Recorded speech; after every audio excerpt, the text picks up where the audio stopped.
Assalamualaikum warahmatullahi wabarakatuh. Waalaikumsalam warahmatullahi wabarakatuh. Baik, Sampurasun Marginet. Salam sejahtera, salam kebajikan buat kita semua. Alhamdulillah hari ini saya Tommy senang sekali kembali lagi di sebuah program di Jabar Saberhok namanya Saber Talk. Dan pada kesempatan kali ini sangat luar biasa senang sekali kaminya gitu kan. Karena hari ini kami mengunjungi Kota Bekasi, Kota Patriot, wah gitu kan. Dan diberikan kesempatan untuk ngobrol dengan orang penting di Kota Bekasi. Orang kedua yang paling penting di Kota Bekasi. Siapa dia? Ini dia.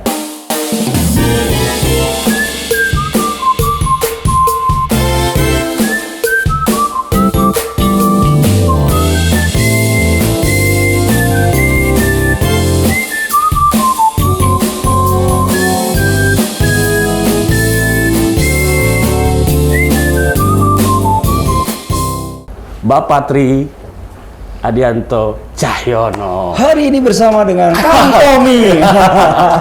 Atau yang lebih akrab kita panggil dengan Mas Tri ya, Pak? Betul, Kang. Oke, Betul, terima Kang. kasih. Biar lebih akrab aja. Tapi kok namanya Kang Tommy ya?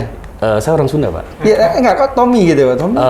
Tommy itu gabungan dari nama orang tua saya, Pak. Apa itu? Tom dan Ai. Ah, iya. Jadi agak nggak pas juga. Tommy itu mestinya kan ya orang UK. Orang UK. Ya kan?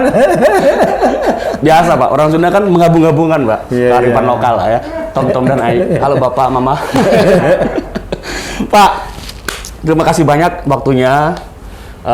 Sudah bersedia untuk ngobrol-ngobrol dengan kami, Pak. Satu kehormatan yang luar biasa bagi kami. Ini, Pak, kami dari Jabar Saberhok ingin bertanya kepada Bapak. Pandangan Bapak tentang hoax itu apa sih, Pak? Khususnya di zaman pandemi seperti saat ini, gitu. Yang perlu dicermati, yang perlu diwaspadai, yang perlu diwanti-wanti lah istilahnya. Ya. Jadi tentunya kami berterima kasih dengan Kang Emil ya, Pak Gub. Ya, kemarin kita dinyatakan sebagai pada waktu tahap pertama sebagai kota yang kemudian tertib menggunakan masker. Masker luar biasa. Terus kemudian kita juga mampu menjaga kerumunan. Oke. Nah, prosesnya itu bukan sesuatu yang sederhana, ya, bahwa itu di situ yang namanya hoax itu sangat berbahaya karena itu. Karena Betul. kan sampai hari ini pun, ya, dengan level setingkat kota yang memiliki tingkat pendidikan yang juga relatif di atas rata-rata, di mana Kota Bekasi memiliki IPM yang nomor 2 di bawah Kota Bandung saja. Kita tuh sekarang masih meyakinkan bahwa yang namanya corona ada aja nih susah. Masih susah ya? Iya. Apalagi mau ngucapin selamat ulang tahun buat tahun ini. Iya kan? Iya. Bayangin bahwa corona itu dari tahun kemarin ada aja kita nyatakan tuh susah. Susah, Pak. Yang masih ada konspirasi lah, ada yang katanya ini isu, ini adalah mainan pemerintah, ada permainan Cina, Amerika, perang aduh, pusing. Pusing. Nah, itu yang menurut saya itu berbahaya. Ya. Karena pada akhirnya sehingga pada saat pemerintah mengambil kebijakan, ini akan yang terjadi sulit nih. Ya. Meyakinkan. Gue nggak mau pakai masker tuh kan lama prosesnya. Iya, betul. Kita kasih 2 juta masker ke masyarakat, kita edukasi, kita kasih lagi 500 ya. Betul. Jadi kalau yang disampaikan sekarang katanya Pak Jokowi, sekarang jangan hanya bertindak, tapi ya harusnya juga sekalian dikasih. Nah, kita tuh ngasihnya udah lama tuh. Udah kita kasih tuh. Nah, begitu kita kasih, sekarang kita memang sudah ada perbedaannya. Iya. Jadi artinya memang pemahaman itu yang perlu kita berikan kepada masyarakat. Nah, sekarang yang hoax yang kedua lagi nih, yang susah lagi kita. Apa tuh? Suntik vaksin. Vaksin luar biasa. Nah, ini menarik nih. Menarik sekali. Jangan kan di level yang mereka tidak memiliki pengetahuan. Ya, tingkat literasinya mungkin ya. Mohon maaf ya, mungkin masih agak kurang rendah, ya. rendah ya. Nah, ini itu saja masih debatable ya. Ya, betul. Termasuk sekarang tenaga kesehatan. Nah, kemarin coba dilihat tuh ya, di tabelnya Kang Emil dinyatakan ya, kota kabupaten itu baru 5 yang dari sisi presentasi cukup bagus. Salah satunya adalah Bekasi. Tapi saya yakin ya, di antara 5 yang ke bawah sampai 24 kota kabupaten yang dari kota Bekasi pasti menghadapi yang sama. Padahal tahap 1 itu vaksinnya untuk tenaga kesehatan. Nah, ya kan? Itu dia. Apalagi di awal dikatakan yang namanya vaksin Sinovac itu hanya boleh untuk usia 18 sampai yang di bawah 60. Iya. Usia produktif, Pak ya? Ya, terus kemudian tidak boleh ada penyakit turunan. Jadi kalau orang gula, yang darah tinggi itu nggak boleh. Betul. Jadi seakan-akan terus kemudian ada banyak cerita yang kemudian begitu horor lah ya. Ya. Jadi saya sangat salut ya. Saya pikir pemimpin-pemimpin kita memberikan satu keteladanan. Ya. Jadi yang paling penting kalau menurut saya adalah bagaimana kita memberikan contoh keteladanan ya, mulai dari Pak Jokowi, kemudian alhamdulillah Bang Emil juga kan mereka berupaya ya, walaupun belum datang yang dari Cina, tapi udah berupaya tuh dengan bekerja sama produk lokal. Ya, sudah berapa kali kan beliau melakukan. Nah itu testing yang ternyata dengan testing itu juga tidak berpengaruh terhadap Pak Gubernur. Pak Gubernur tetap energi, Pak Gubernur tetap sehat. Nah, jadi saya kira itulah ya tujuan daripada pemerintah hadir. Pemerintah harus bersama dengan rakyat ya, bersama warga masyarakat untuk bisa sama-sama kita yakinkan. Ya, ya bahwa apa yang terjadi itu yaitu tadi hoax tadi. Menarik sekali ini Pak. Upaya sendiri Pak, di pemerintahan Kota Bekasi gitu Pak, khususnya untuk coba apa namanya menanggulangi penyebaran hoax lah gitu kan. Sudah apa saja yang pernah dilakukan Pak? Jadi filosofinya sama kayak kita mendidik ya. Mendidik itu kan kalau dari bayi kita timang-timang dulu gitu kan. Setelah itu diajak ngomong, ya. Kalau begitu diajak kagak ngomong, disentil. Begitu dengan sentil kita masukin kamar mandi, gitu ya. Ingat kan kita kayak kecil kan? Iya betul ya. Filosofi pemerintah menurut gue kayak gitu. Yang pertama kita kasih dulu nih masker nih lo pakai ya. Terus kita kasih edukasi bahwa pentingnya vaksin tuh bahwa kalau lo sehat ya, keluarga lo sehat, masyarakat jadi sehat, semuanya jadi ikut sehat. Betul. Kalau semuanya sehat, semua kegiatan ekonomi dibuka. Iya. Ya kan? Itu kan kayak gitu. Terus kemudian kita iming-imingi kasih hadiah. Ya, jadi ada yang namanya lomba RW Siaga. Ada lomba RW Siaga Pak? RW Siaga. Jadi dia harus memenuhi 3 kriteria. Zero COVID, zero kriminal, sama ketahanan pangan. Nah, kalau juara satunya nggak tanggung-tanggung nih. Kita kasih 1 miliar buat Pak RW-nya. Wah, kalau lu yang menang, Tom, gua rasa lu kawin lagi. Waduh! Ampun. Dapat 1 miliar, Tom. Buat apa lu gila ya? Jadi 1 miliar itu digunakan buat balik lagi dia harus bikin proposal. Jadi RW-RW nanti dari tiap kecamatan dipilih yang paling terbaik dari dua. Nah, itu nanti bertanding. Artinya semua RW mohon maaf Pak. Boleh ya? RW boleh. Jadi tapi syaratnya harus mengajukan itu dulu, proposal dulu buat proposal. Bukan. Jadi kita sosialisasikan dulu nih. RW-RW kita panggil. Jadi ada kurang lebih 1013 RW yang ada kita panggil.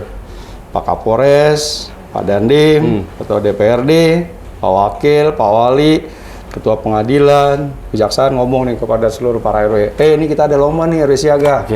Ya. Biasa. Oh, tanggung jawab untuk zero COVID itu adalah Pemda, Dinas Kesehatan bersama reng-rengannya. Ya, itu mulai dari kecamatan, kelurahan, puskesmas, posyandu dan sebagainya. Oke, kalau zero kriminal, kepolisian. Tanggung jawabnya tuh, nanti dia bikin clue-nya tuh, kriterianya apa sih sebagai pemenang. Kemudian kalau ketahanan pangan tuh dari Pak Dandim, karena memberdayakan misalnya ternyata di lingkungan ada lahan kosong. Kalau top penuh dia mungkin pakai sistem hidroponik atau urban farming misalnya. Nah, itu yang kayak gitu loh. Kita ngomong nih ke 1031 nih. Ya kita bagi tuh ya tiap kali session 200 orang. Karena kita batasin. Ya 200 orang di stadion. Jadi kita 5 kali session tuh ngomong terus. Nah, setelah itu baru kita lakukan pemantauan, dan itu waktunya cukup lama. Jadi kurang lebih kita mulai itu pada waktu itu sekitar bulan Agustus tahun kemarin. Dan nanti akan ada pemenangnya kita umumkan pada saat di Maret besok. Di Maret tahun ini. Wah, ini udah mulai ini ya. Para RW itu udah mulai. Siapa sekarang udah mulai masuk ke 6 besar. Jadi kalau yang 6 besar ini udah pasti dapat hadiah. Oh, sudah pasti dapat hadiah. 1 miliar 750, 500, 200. 100 apa 75 gitu loh. Jadi 6 RW ini udah pasti dapat. Ini berarti membuktikan bahwa pemerintah Kota Bekasi itu nggak main-main ya Pak ya? Kita nggak main-main. Jadi prinsipnya dari edukasi dan pendidikan itu memang sebenarnya adalah paksaan Pak ya awalnya gitu kan? Karena kalau nggak dipaksa kan juga gitu ya, kita ya. Makanya yang saya bilang. Betul. Paksaan itu di ujung. Betul. Paksaan itu baru kita lakukan setelah kita punya perda. Kita punya perda, sekarang kita udah punya perda, ya kita tegakkan perdanya. Jadi kita denda dan lain sebagainya. Jadi tiap hari kita akhirnya sekarang justisi. Jadi sepanjang juga kita kasih pemahaman, terus kita kasih itu, tapi mereka juga kita berlakukan Iya. denda gitu. Jadi artinya apa namanya, rewardnya ada, punishmentnya juga Ya. ada ya. Adil ya Pak ya. Adil lah. Luar biasa. Iya. Nih Pak, sedikit gambaran aja. Kami pun di Jabar Sabar Hoax tahun ini, insya Allah Pak, kita pun punya program yang namanya apa namanya, dewasa Pak. Apa itu dewasa? Itu artinya singkatan dari Desa Waspada Hoax Pak. Good. Jadi mungkin kita akan coba launching di bulan April. Insya Allah Pak, sekarang kita penggodogan. Mohon doanya saja semuanya gitu Kalau kan. tambahin dong ke dewasa, ke dasa gitu. Apaan tuh? Kedewasaan. Oh, kedewasaan ya. Jadi kelurahan juga ada. Kelurahan juga? Oke. Iya. Betul ya. Kita selalu Kota berarti itu ya? Iya, kita selalu diaraktirikan kota ini. Kemarin ada dana desa, kagak ada dana kelurahan. Ada dana kelurahan. Maka persoalan tuh banyaknya ada di kota. Ada di kota. Iya kan? Betul. Yang banyak protes orang mana sih? Pasti orang kota. Masih orang kota. Lebih Aduh. kritis mungkin Pak ya. Jadi Iya. banyak protes. Oke. Nah, sekarang lu juga bikin ya. Terima kasih Pak masukannya luar biasa ya. Kayak kemarin kan, one village, satu santri, Satu- iya, kelurahan. iya. Satu Iya, iya, kelurahan, satu santri. Satu Aduh, santri. alhamdulillah kita juga kan Alhamdulillah. dapat. Jadi Ada jangan jalan. jangan cuma desa doang dikasih santri ya, kotanya juga. Terima kasih Pak masukannya Pak. Terakhir ini Pak, tidak berlama-lama aja Pak. Pesan saja Pak buat warga Kota Bekasi lah pada khususnya. Ya. Gimana caranya untuk menghindari yang namanya hoax seperti apa? Ya. Jadi yang penting adalah pada saat kita buat warga masyarakat Kota Bekasi ya, terus tingkatkan kemampuan literasi ya. Literasi tidak hanya terkait dengan membaca, tetapi juga memahami isi dari apa yang kita baca dan kemudian mendapatkan informasi. Jangan berhenti di situ ya, balik lagi cari ya. Ini benar nggak sih nih? Dari mana nih asalnya berita ini? Dari mana nih pernyataan ini? Kayak gitu ya. Dan kemudian yang kedua, dan nggak perlu juga terlalu ini aja, pengen cepat apa? Cepat nge-share. Nah, cepat nge-share. Pengen gitu. jadi yang paling pertama paling Pak ya. pertama. Gitu kan. Ditahan saja Tahan dulu, dulu. ditahan dulu, Nah. di apa namanya, diteliti Pelajari. dulu, dipelajari dulu kan dari mana sumbernya. Yang paling simpel sebenarnya gini, Mas Tri, sebenarnya Mas Tri aja nih biar lebih akrab. Gimana ya. Tom? Kalau kita punya WA ya Pak ya, Iya. WA grup keluarga khususnya gitu kan. Nah kalau memang ada salah satu keluarga kita yang nge-share hal-hal yang memang sekiranya memang sudah terindikasi hoax gitu kan, tanyakan aja dulu sumbernya. Ini sumbernya dari mana gitu kan. Intinya kalau memang sumbernya memang tidak jelas dan jawabannya masih ragu-ragu, ya itu sudah salah satu masuk ciri dari hoax gitu kan. Jadi sambil pelan-pelan juga kita sama-sama memberikan edukasi kepada keluarga kita lah, orang-orang terdekat kita gitu kan, bagaimana caranya untuk menghindari informasi yang terindikasi hoax. Ya. Itu aja mungkin Mas Tri. Termasuk itu, Apa karena lagi rame nih radikalisme. Radikalisme, Ya, betul, jadi betul, saya kira juga harus. Sebenarnya ini adik kakak. Adik kakak ya. Radikalisme sama kan adik kakak gitu kan. Jadi hoax ini Beti berarti ya. Beda. Nah, beda-beda tipis. Beda-beda tipis ya. Konspirasi, opini dibentuk, gitu kan, Nah. disebarkan gitu kan, akhirnya masuk ke ranah radikalisme gitu kan ya. Tapi yang mesti dibedakan adalah radikalisme dan radikal itu beda Pak. Iya, Ya, betul. ya gitu ya.